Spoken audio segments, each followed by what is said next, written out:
Est-ce que lorsque vous l'avez fait, à ce moment-là, avec toutes les difficultés que vous avez eues à le monter et à trouver un distributeur, est-ce que vous attendiez un tel succès et un tel engouement et que ça devienne un véritable film culte? Yeah.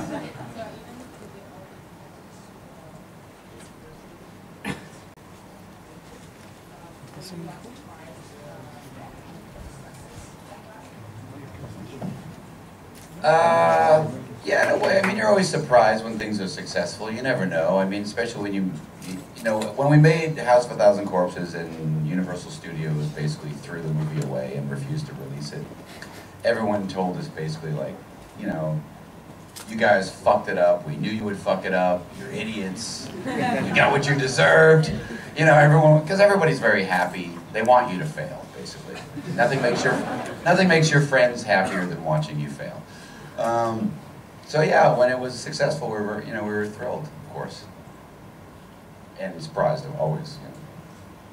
Ok, donc en fait, oui, effectivement, ils ont été très surpris parce qu'Universal avait refusé le film et donc, comme il dit, les gens aiment bien voir vous planter généralement. Donc oui, très très très content quand ils ont eu le succès.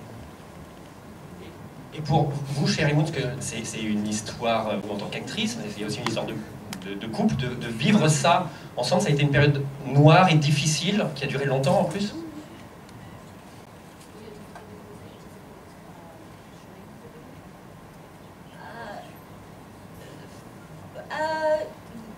Oui. House of a Thousand Corpses was my first movie, so it was all a new experience from the beginning. But I had so much fun from the start. We had rehearsals at the house with the other actors, and we all got to know each other, and we had the greatest time from beginning to end. It was one big fun party, and I haven't seen the film since we shot it, so I apologize because I'm sure it was very goofy. En fait, c'était son premier film, donc une toute nouvelle expérience, mais elle a vraiment adoré le faire. Ça a été elle s'est beaucoup amusée avec les autres acteurs, mais elle ne l'a pas revu depuis, donc voilà. Question du public, je vais venir. Où est James Kent? James, où es-tu, camarade? Tu avais une question justement sur qui va très bien avec la soirée de ce soir. Tu sais plus ta question. Alors, quelle est la raison de ce changement entre l'ambiance de House of 1000 Corpses et The Devil Rejects? Il y a un changement.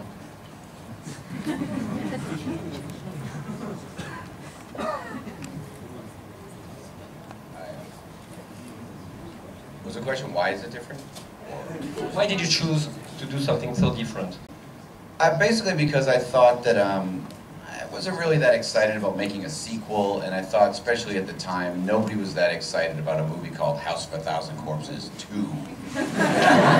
So, I figured I couldn't think of a movie anyone could care less about. So I thought I would just basically take the same, take the money to make the movie and make a completely different movie. And there was a lot of things in the first movie that didn't really fit, so I didn't use them. And I wanted to make a much more serious movie, really, more like a West. I always wanted to make a Western, so my thing was to make Devil's Rejects like a Western. I mean, it's essentially a sheriff chasing 3 outlaws through the desert is the movie. I mean, it's very much like a Western. It could be done on horses and it would work. So that's really the reason. I just not real big on sequels. Yes, I mean, same character, but in a movie which is completely different. Was it something difficult for you? How did you manage to do the same thing different? I don't care, she's my Sheri, okay? I like Sheri in Français? France. Better than American Sheri. So thank you. It was a welcome challenge to do something a little bit more serious in Devil's Rejects, and I loved Baby as a darker, grittier character than the campy original.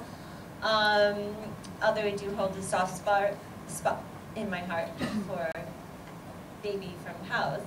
But it seemed like a different character for me. It was so much more developed, and Rob had all the characters darker, more serious, and it had a darker tone. And we all knew each other, so the familiarity was there. Donc en fait, les personnages sont plus sombres et plus sérieux dans ce film, donc elle voulait vraiment interpréter un caractère un peu différent, et puis c'était un peu plus facile parce que tout le monde se connaissait. Donc, voilà. J'ai une belle question. Camille Bengozi, c'est toi. Tu te rappelles de ta question ou...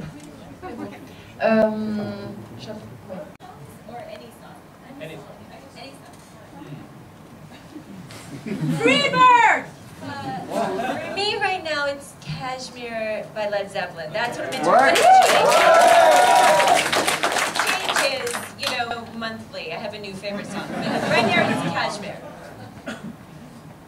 I don't know. I don't have an answer at this point. I don't know. Alice Cooper! What do I listen to? No. Something. I don't know. Even one of your songs. I will think of it and come back to it. I don't have an answer. Il va y réfléchir et puis il vous dira ça plus tard. Sarah Roland, c'est ça, c'est bien ça. I would like to know how do you feel about the slasher type Of the newer horror movies that much. You know, a lot of them I was never really that big of a fan of slasher type horror movies, especially in the 80s. Wasn't really my thing. I really liked the stuff from the 30s and the 40s that were more like monster movies, like Dracula, Frankenstein, Creature from the Black Lagoon type stuff. And then in the 70s, I really liked, you know, the stuff like Dawn of the Dead or Texas Chainsaw. But in the 80s, when it became like slasher movies with like Freddy and Jason, I don't know, it seemed goofy. It was more like it seemed like for kids. I never liked that stuff so much, so I'm not really hip to it, man. I mean, the biggest thing I feel with the American movie industry is all they want to make is movies for children. That's what I feel like. I mean, everything is like a superhero or a Kung Fu Panda or stuff like this. I love Kung Fu Panda.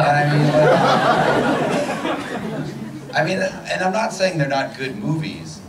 These are movies that I would have really loved if I was 12. But like, as an adult, I want to see adult movies, you know? Because even as a kid, I was watching The Godfather, Taxi Driver, Apocalypse Now. So now I feel like I've gone backwards and I'm watching, everything's for children. I don't give a shit about the fucking Green Lantern or the Green Hornet. I want to see it. And I'm not saying they're bad movies, and if people like them, that's cool, but it's just not really my thing. I like dark adult stuff. Is it the same for you, Sheri? Don't kick me, guys. Don't kick me, please. Stay calm. Everything is calm. Stay away from her. Okay? Kung Fu Panda. I didn't see the second one. I like all kinds of movies, but I don't really, I think America likes to make big budget action movies, and those I'm not really attracted to. So. La traduction en une phrase. Non, en fait, Rob trouve que les États-Unis, enfin le cinéma américain en ce moment, c'est plus pour tout est fait pour les enfants, les films de super-héros, etc. Donc s'il avait 12 ans, oui, ça lui plairait, mais là non. Il veut plus des films d'adultes, des films sombres. Et Sheri, c'est un peu pareil en fait.